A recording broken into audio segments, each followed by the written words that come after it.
crees que sabes cómo funcionaba la justicia en el mundo de Jesús. Probablemente imaginas tribunales, leyes escritas, testigos, alguna forma de equidad. Tal vez piensas que Roma era cruel, pero al menos predecible, que había reglas.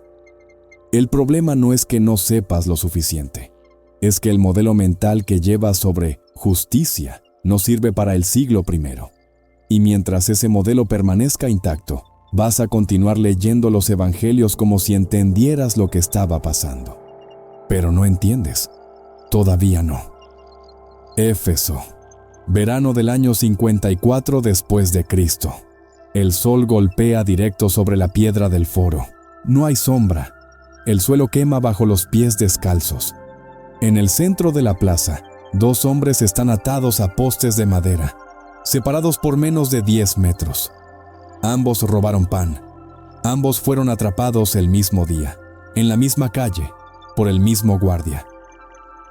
El primer hombre es ciudadano romano. Su nombre es Marco Antonio Severo. Viste una túnica manchada, pero aún reconocible. Está de pie, manos atadas, pero no encorvado. Su rostro está tenso, pero seco. No ha llorado todavía. No ha sido tocado todavía. El segundo hombre es esclavo. No sabemos su nombre. No porque se perdió, porque nunca fue considerado necesario.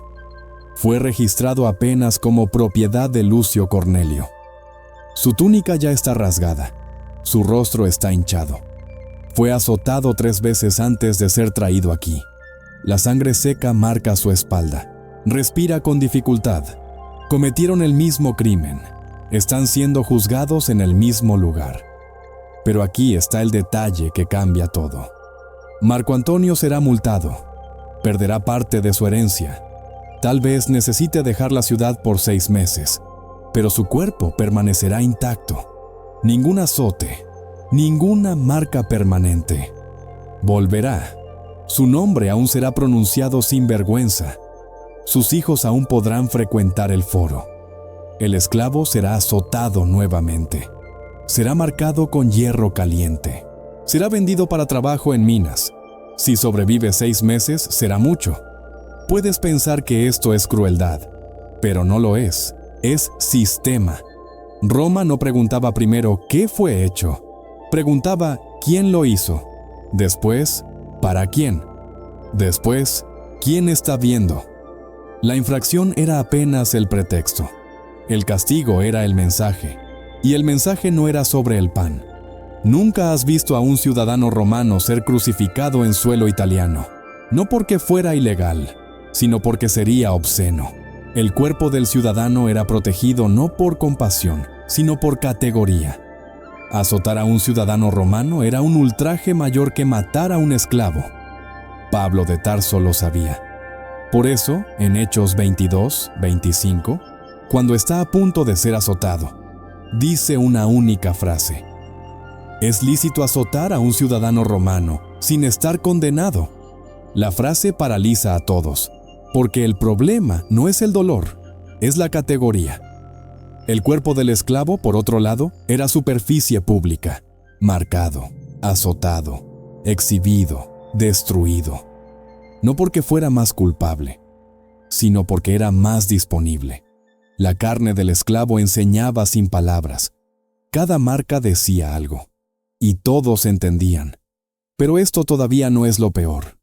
Si hubieras nacido en Jerusalén en el año 30 después de Cristo, conocerías el sonido. El sonido de una multitud reuniéndose, no con revuelta, no con compasión, sino con esa curiosidad pública, medio aburrida, medio excitada, que surge cuando algo será visto. Niños corrían en dirección al ruido.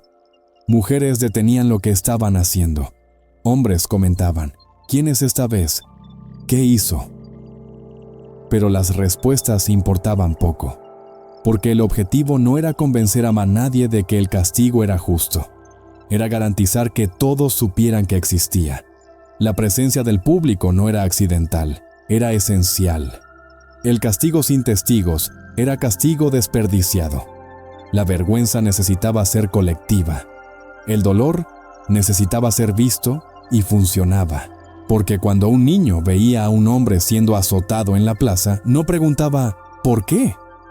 Aprendía no seas como él. Cuando una mujer veía un cuerpo colgado, no debatía justicia. Desviaba la mirada y seguía adelante. Cuando un padre pasaba con su hijo por una ejecución pública, no explicaba los detalles. Decía, obedece. Roma no necesitaba convencer, solo necesitaba mostrar. Y ahora viene la parte que nadie cuenta. Nastan. Entonces, cuando lees en los evangelios que Jesús fue crucificado, ¿sabes exactamente lo que eso significa? ¿Sabes qué tipo de cuerpo era elegido para aquello? ¿Sabes por qué un carpintero judío, sin ejército, sin armas, sin insurrección documentada, terminó clavado en madera como esclavo insurgente? ¿Sabes para quién aquel mensaje fue escrito? Porque la crucifixión nunca fue solo sobre matar a alguien. Matar era fácil. Crucificar era otra cosa. Roma no crucificaba para terminar una vida. Roma crucificaba para enviar un mensaje. Y cuando entiendes, ¿para quién? Ese mensaje fue enviado. La cruz comienza a cambiar de lugar en la historia, pero todavía no sabes hacia dónde. Ya sabes que Roma castigaba cuerpos diferentes de formas diferentes. Ya sabes que la justicia no era ciega, era selectiva. Ya sabes que la cruz existía para quien no importaba, pero ahora viene la complicación. Porque la cruz no era el problema principal, era apenas el punto final de algo mucho mayor. Algo que pasaba todos los días, en todas las esquinas, sin sangre visible, sin gritos, sin madera. Roma no necesitaba crucificar a todo el mundo. Bastaba que todos supieran que podrían ser crucificados. Y esto cambiaba todo. Palestina, año 28 después de Cristo. Un hombre despierta en Cafarnaúm. No es esclavo, no es criminal, no robó, no mató. Pero está debiendo al cobrador local, que debe al publicano romano, que debe a Roma. La deuda comenzó hace 3 años, cuando la cosecha falló. Pidió prestado para alimentar a la familia, pagó parte, pero los intereses crecieron. Ahora, lo que debía se duplicó, y no tiene cómo pagar. Entonces pierde la tierra, no con violencia, con papeles, con testigos, con la presencia de un escriba que documenta todo, legal, oficial, irreversible. Despierta en el mismo lugar, pero ahora trabaja en la tierra que era suya, para quien compró su deuda, y recibe lo suficiente para no morir, pero nunca lo suficiente para salir. Esto no es crucifixión, pero es destrucción.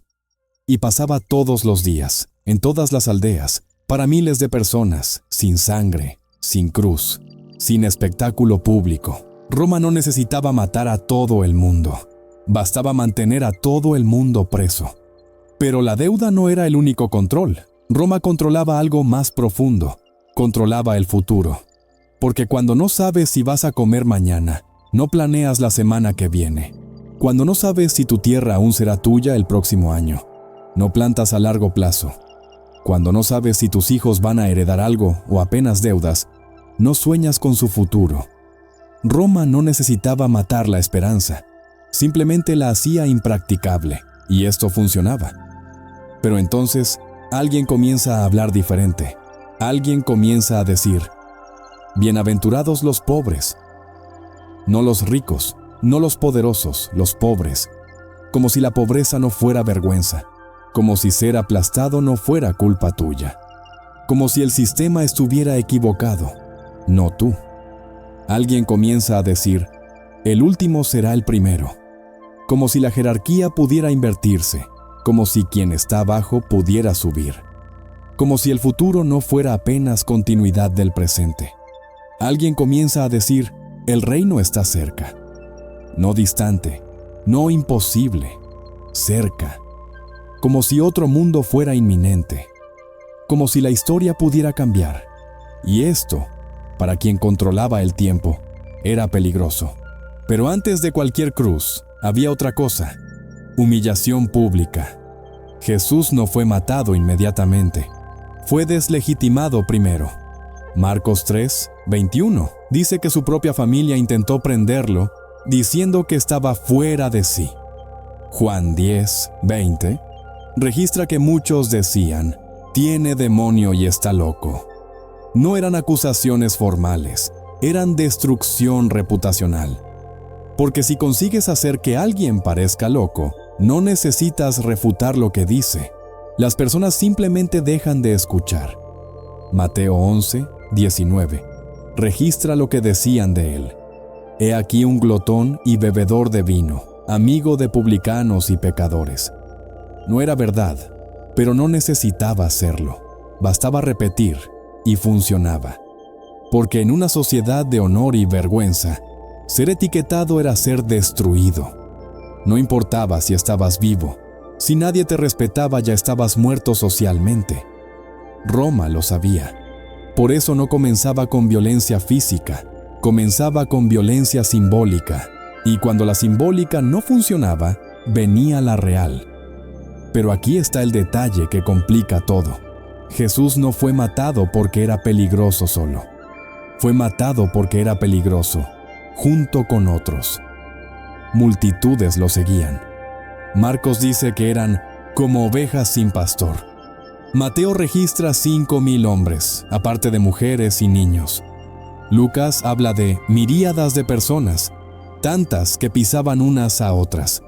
Esto no es culto religioso, es movimiento de masas. Y los movimientos de masas asustan a los imperios.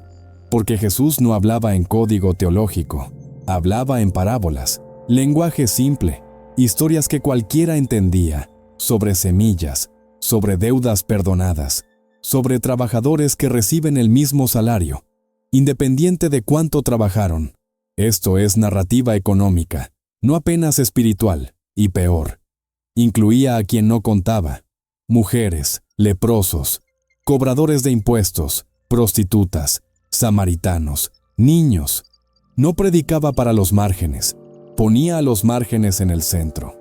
Y cuando haces eso, no estás apenas ofreciendo esperanza. Estás normalizando otra lógica, estás mostrando que otro mundo es posible, y eso para Roma era intolerable. Entonces comenzaron a acercar.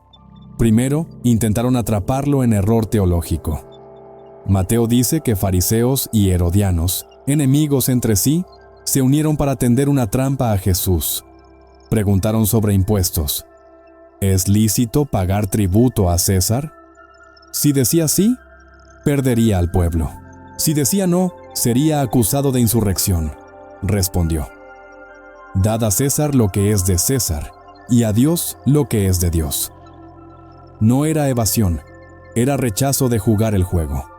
Después, intentaron asociarlo con violencia. Pusieron a Barrabás en la ecuación, un insurgente real, alguien que realmente tomó armas, y dieron al pueblo la elección, Jesús o Barrabás. El pueblo eligió a Barrabás, no porque odiara a Jesús, sino porque Barrabás tenía sentido dentro de la lógica de la época. Si quieres liberación de Roma, necesitas armas.